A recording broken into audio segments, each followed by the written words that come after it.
ലേപി സജീന്ദ്രൻ ഏറ്റവും പുതിയ അപ്ഡേറ്റുമായി ചേരുകയാണ്. ദ്വാരപാലക വിഗ്രഹത്തിൽ സ്വർണം പൂശാൻ ബംഗളൂരുവിലെ വ്യവസായി അജികുമാർ പണം മുടക്കിയിട്ടുണ്ടെന്ന് വെളിപ്പെടുത്തുകയാണ്. അദ്ദേഹത്തിന്റെ സഹോദരനായ മൂവാറ്റുപുഴ സ്വദേശി അനിൽ 35 ലക്ഷം രൂപ സ്വർണം പൂശാൻ ഉണ്ണികൃഷ്ണൻ നമ്പൂതിരിക്ക് അജികുമാർ നൽകിയെന്നതാണ് വെളിപ്പെടുത്തൽ. ലേപി സജീന്ദ്രൻ ചേരുന്നു. ലേപി, സ്വർണ്ണപ്പാളികൾ അല്ലെങ്കിൽ ശ്രീകോവിൽ കവാടം എന്നൊക്കെ പറഞ്ഞുകൊണ്ട് പലതരത്തിൽ കേരളത്തിന് പുറത്ത് പൂജകളും മറ്റും നടത്തി പണപ്പിരിവ് പതിവാക്കിയിരുന്നു എന്നതാണ് കണ്ടെത്തിയിരിക്കുന്നത്. ദേവസ്വം വിജിലൻസ് തന്നെ അതിനെ സാധൂകരിക്കുന്ന വിവരങ്ങളാണ് ഓരോന്നായി പുറത്തു കൊണ്ടുവന്നുകൊണ്ടിരിക്കുന്നത്. അജികുമാറും അത്തരത്തിൽ ഉണ്ണികൃഷ്ണൻ പോറ്റിയുടെ പറ്റിക്കപ്പെടാൻ ഇരയായിട്ടുണ്ട് എന്നതാണോ നമ്മൾ മനസ്സിലാക്കുന്നത്?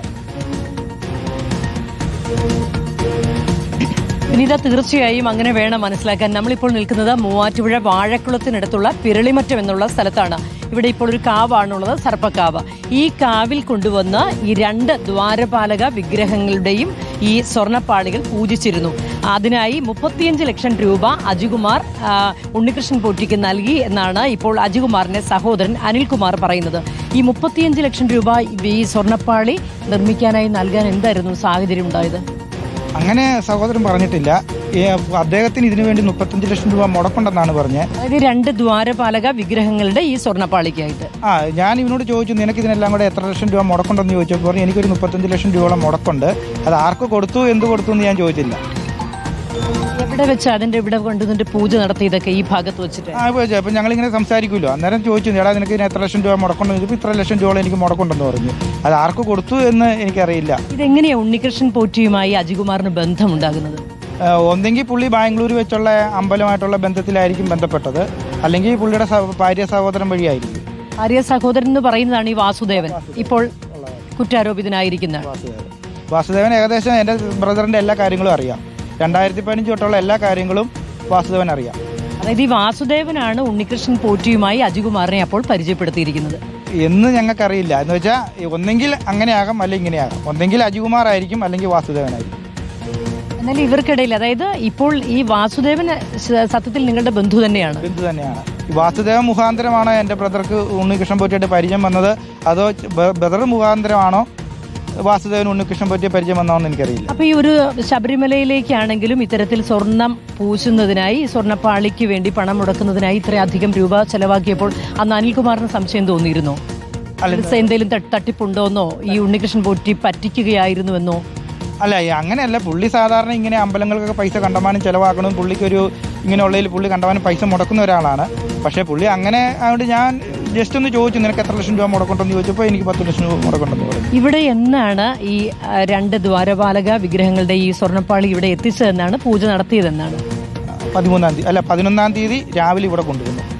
വർഷം സെപ്റ്റംബർ 19, 2019 സെപ്റ്റംബർ 11-ാം തീയതി രാവിലെ 11 മണിക്ക് പുള്ളിയുടെ വീട്ടിൽ ബാംഗ്ലൂരിന് സാധനം വന്നു. അജികുമാറിൻ്റെ വണ്ടിയിലാണ് വരുന്നത്. അതിൽ അജികുമാറിൻ്റെ കൂട്ടുകാരും ഫ്രണ്ട്സുകളും കുറേ പേരുണ്ട്. ആരാന്ന് നമുക്കത് ചോദിച്ചൊന്നുമില്ല. എല്ലാം പുള്ളിയുടെ കമ്പനിക്കാരും ഫ്രണ്ട്സുകളായിരിക്കും. പുള്ളി പറഞ്ഞ അനുസരിച്ച് ഞങ്ങളെ തലേദിവസം വിളിച്ചു പറഞ്ഞു, ഇങ്ങനെ ശബരിമലയിലേക്കുള്ള ദ്വാരപാല വിഗ്രഹം കൊണ്ടുവരുന്നുണ്ട്. അപ്പോൾ നമ്മുടെ തറവാട്ടിൽ കുടുംബക്ഷേത്രത്തിൽ വെച്ചൊരു പൂജയൊക്കെ ചെയ്ത് മാക്സിമം പാനാപൂജയൊക്കെ ചെയ്ത് നമുക്കത് നടത്തണമെന്ന്. ഇവിടെ എത്ര സമയം ഉണ്ടായിരുന്നു? ഇവിടെ 11 മണി തൊട്ട് നേരം എടുത്ത് 3 മണി വരെ. അതായത് രാവിലെ 11 മുതൽ പിറ്റേന്ന് പുലർച്ചെ 3 വരെ. അത് പാനകപൂജയൊക്കെ തീരുമ്പോൾ ഒരു 11 മണി, 12, രാത്രി 1 മണിയൊക്കെ കഴിയും. ഈ നാട്ടുകാരെല്ലാവരും കണ്ടതല്ലേ ഇത്? ഈ ഭാഗത്തായിരുന്നു അല്ലേ പൂജ? വിനീത, ഈ ഭാഗത്താണ് അന്ന് ഈ 2 ദ്വാരപാലക വിഗ്രഹങ്ങളുടെയും ഈ സ്വർണ്ണപ്പാളി കൊണ്ടുവന്ന് വച്ചത്. ഇവിടെയാണ്, ഇവിടെ വെച്ചിട്ടായിരുന്നു. ഇവിടെ സർപ്പക്കാവാണ്, അതിന് മുൻപിലുള്ള ഭാഗമാണിത്. ഇവിടെ വെച്ചായിരുന്നു ഈ പൂജ നടത്തിയിരുന്നത്. നിങ്ങൾ നാട്ടുകാരൊക്കെ സാക്ഷിയായിരുന്നു അല്ലേ? എന്തായിരുന്നു അന്ന് ഇവിടെ പൂജയ്ക്ക് വന്നപ്പോൾ എത്രത്തോളം നാട്ടുകാരൊക്കെ അന്ന് സഹകരിച്ചു? ഒരു 100 പേരോളം ഉണ്ടായിരുന്നു. നിങ്ങൾക്കൊക്കെ ഒരു വലിയ കണ്ട് വണങ്ങാനും ഒക്കെ ഒരു ഭാഗ്യം കിട്ടിയതായതുകൊണ്ട് ഞങ്ങൾ വന്ന്. ഈ അജികുമാർ ഇങ്ങോട്ട് ഈ 2 സ്വർണ്ണപ്പാളികൾ എത്തിച്ചപ്പോൾ ശബരിമലയിലേക്കുള്ളതാണല്ലോ എന്ന് വിചാരിച്ച് ഭക്തിപൂർവ്വം എല്ലാവരും നാട്ടുകാർ വന്നു. അതെ, അങ്ങനെയാണ് വരേണ്ട വന്നത്.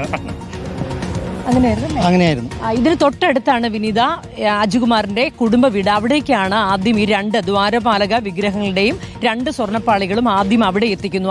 അതിനുശേഷമാണ് രാവിലെ 11 മണിയോടുകൂടി നമ്മളിപ്പോൾ നിൽക്കുന്ന സർപ്പക്കാവിന് മുന്നിലുള്ള സ്ഥലത്തേക്ക് കൊണ്ടുവരുന്നത്. ഇവിടെ വെച്ചായിരുന്നു പൂജകളൊക്കെ നടത്തിയിരുന്നത്. ഒരു കാര്യം കൂടെ ചോദിച്ചു കൊള്ളട്ടെ. അജികുമാർ മരിച്ചല്ലോ, കോവിഡ് മൂലമായിരുന്നു മരിച്ചതെന്നും കേട്ടു. അങ്ങനെയായിരുന്നു? എന്തായിരുന്നു അതിന്? അജികുമാറിന്റെ കോവിഡാന്നും പറഞ്ഞ് ഞങ്ങൾ വിളിച്ചപ്പോൾ കോവിഡാന്ന് പറഞ്ഞു. അത് കഴിഞ്ഞ് 2 ദിവസം കഴിഞ്ഞപ്പോൾ പറഞ്ഞ ഒരു ഹോസ്പിറ്റലിലേക്ക് മാറുകയെന്ന് പറഞ്ഞു. ഈ ഹോസ്പിറ്റലിലേക്ക് മാറ്റിയതും ഹോസ്പിറ്റലിൽ ബെഡ് എല്ലാം റെഡിയാക്കി കൊടുത്ത് ഉണ്ണികൃഷ്ണൻ പോറ്റിയാണെന്ന് ഞങ്ങൾക്ക് അറിയാൻ സാധിച്ചു. പക്ഷേ ആശുപത്രിയിൽ മാറ്റിയതിന് ശേഷം ഞങ്ങൾക്ക് പുള്ളിയായിട്ട് ബന്ധപ്പെടാനോ ഒരു സാഹചര്യം ഉണ്ടായില്ല. ഫോണൊക്കെ ലോക്കായിരുന്നു. പിന്നെ അതിലെന്തെങ്കിലും ദുരൂഹത കുടുംബത്തിന് തോന്നിയിരുന്നോ? എനിക്ക് തോന്നിയിരുന്നു. പുള്ളിയുടെ ഭാര്യയ്ക്കും മക്കും തോന്നുന്നത് എനിക്കറിയില്ലായിരുന്നു. എനിക്ക് അന്ന് തൊട്ടേ ചെറിയ സംശയങ്ങളൊക്കെ ഉണ്ടായിരുന്നു. ഈ ഉണ്ണികൃഷ്ണൻ പോറ്റിയുമായി അജികുമാറിനുള്ള ബന്ധം ഏതെങ്കിലും രീതിയിൽ വഴിവിട്ട ബന്ധമാണോ, സാമ്പത്തിക ഇടപാടൊക്കെ ഉണ്ടോ എന്നൊക്കെ സംശയം ഉണ്ടായിരുന്നോ? ഏതെങ്കിലും രീതിയിൽ ഉണ്ണികൃഷ്ണൻ പോറ്റി പറ്റിച്ചിരുന്നു എന്നൊക്കെ തോന്നിയോ സഹോദരന്? അതറിയില്ല. എന്ന് വെച്ചാൽ പുള്ളി പൈസ മുടക്കിയിട്ടുള്ള കാര്യം എനിക്കറിയാം. ഇതിനു വേണ്ടി എന്താണ് അവർ തമ്മിൽ ഇടപാടെന്നൊന്നും അറിയില്ല. ഞങ്ങൾ അങ്ങനെയൊന്നും പുള്ളിയോട് ചോദിക്കാൻ പാടില്ല. പുള്ളി പറയുകയില്ല. സാമ്പത്തിക ഇടപാടുണ്ടോ എന്നുള്ള കാര്യം അറിയില്ല. പുള്ളി ചോദിച്ചാൽ ഇത്ര രൂപ മുടക്കി എന്നൊക്കെ പറയും, അല്ലാണ്ട് വേറെ ഒന്നും പുള്ളി പറയാം. അങ്ങനെ ചോദിച്ചാൽ പുള്ളി പറഞ്ഞ ഒരാളുമല്ല. ഇവിടെ നിന്ന് വിഗ്രഹം എങ്ങോട്ടാ, ഈ വിഗ്രഹത്തിന്റെ പാളികൾ എങ്ങോട്ടാ കൊണ്ടുപോയി? നേരെ രാവിലെ പള്ളിക്കത്തോട് ഇളമ്പള്ളി ഈ വാസുദേവന്റെ അടുത്തുള്ള അമ്പലത്തിലേക്ക് കൊണ്ടുപോയത്. വാസുദേവന്റെ വീട് അവിടെയാണല്ലോ, പള്ളിക്കത്തോടാണല്ലോ. അമ്പലത്തിൽ നേരത്തെ സെക്രട്ടറി ഒക്കെ ആയിരുന്ന ആളായിരുന്നു. ഈ വാസുദേവനുമായിട്ടുള്ള ബന്ധം പിന്നെ എങ്ങനെയായിരുന്നു അജികുമാറിന്റെ? 2015 ശേഷം വാസുദേവനുമായിട്ട് അജികുമാർ നല്ല ബന്ധത്തിലായിരുന്നു. ഞങ്ങളുമായിട്ട് ഒരു കണക്റ്റും ഇവിടെ വരും, ഇവിടെയൊക്കെ തിരിവെക്കും, വൈകുന്നേരം ഇവിടെ നേരെ അങ്ങോട്ട് പോകും. പിന്നെ അവിടെയാണ് പുള്ളിയുടെ ഡീലിംഗ് എല്ലാം. ഞങ്ങളുമായിട്ട് ഒരു ബന്ധങ്ങളും ഇല്ല. അപ്പൊ അജികുമാർ കുറെ കാലങ്ങളായി ഇതിന് ശേഷം ഈ കുടുംബമായിട്ട് പുള്ളി അകന്നു നിൽക്കുമായിരുന്നു. ഇവിടെ വരും, തിരിവെക്കും, പോകും. ബാംഗ്ലൂരിൽ എന്ത് വ്യവസായമായിരുന്നു അജികുമാർ? ഫർണസ് ഒക്കെ ആയിരുന്നു, കമ്പനി ഹീറ്റ് ട്രീറ്റ്മെന്റ് ഒക്കെ ആയിരുന്നു. അപ്പൊ ഇത്തരത്തിൽ ഈ 35 ലക്ഷം രൂപ ഈ സ്വർണ്ണപ്പാളിക്കായി മുടക്കിയെന്ന് അന്ന് അറിഞ്ഞതാണ് ഇപ്പോൾ വാർത്ത വന്നപ്പോൾ ശ്രദ്ധയിൽപ്പെട്ടതല്ലേ? പുള്ളി ഇതും കൊണ്ട് ഇവിടെ വന്നപ്പോൾ ഞാൻ പുള്ളിയോട് ചോദിച്ചു, ഇങ്ങനെ മാറി ഇന്നപ്പോൾ ഞാൻ പുള്ളിയോട് ചോദിച്ചു, ചേട്ടാ നിനക്ക് എല്ലാം കൂടെ എത്ര ലക്ഷം രൂപ മുടക്കുണ്ടെന്ന് ചോദിച്ചു. എന്നോട് എനിക്ക് 35 ലക്ഷം രൂപ മുടക്കുണ്ടെന്ന് പറഞ്ഞു. ഇത് ഉണ്ണിപ്പോറ്റിക്ക് കൊടുത്തോന്നോ ഒന്നും എന്നോട് പറഞ്ഞില്ല. എനിക്ക് മുടക്കുണ്ടെന്ന് പറഞ്ഞു. മറ്റ് ഏതെങ്കിലും രീതിയിലുള്ള കാര്യങ്ങൾക്കായി തുക ഇങ്ങനെ ചെലവഴിച്ച കാര്യങ്ങളൊക്കെ അറിയാമോ? അല്ല, ഇവിടുന്ന് ഇപ്പോൾ 2 വണ്ടി എല്ലാ പരിപാടിക്കും ഇവിടുന്ന് 2-3 വണ്ടി ആൾക്കാർ ഇവിടുന്ന് ശബരിമലയ്ക്ക് ഞങ്ങൾ പോകാറുണ്ട്. ആൾക്കാരെല്ലാം കൂട്ടി നാട്ടുകാരെയൊക്കെ കൂട്ടി എല്ലാത്തിനും പോയിട്ടുണ്ട്. അതിനെല്ലാം പൈസ മുടക്കിയത് അജികുമാർ. അപ്പൊ ഈ അജികുമാറും ഉണ്ണികൃഷ്ണൻ പോറ്റിയും തമ്മിലുള്ള യഥാർത്ഥ ബന്ധം എന്താ? അപ്പൊ അങ്ങനൊന്നും അറിയില്ല. ഇതിന് ഈ പോക്കിനുള്ള വഴിച്ചെലവും വണ്ടിച്ചെലവിന്റെ എല്ലാം ആൾക്കാർക്ക് പോകുന്ന ഭക്ഷണവും എല്ലാം അജികുമാറാണ് മുടക്കിക്കൊണ്ടിരുന്നത്.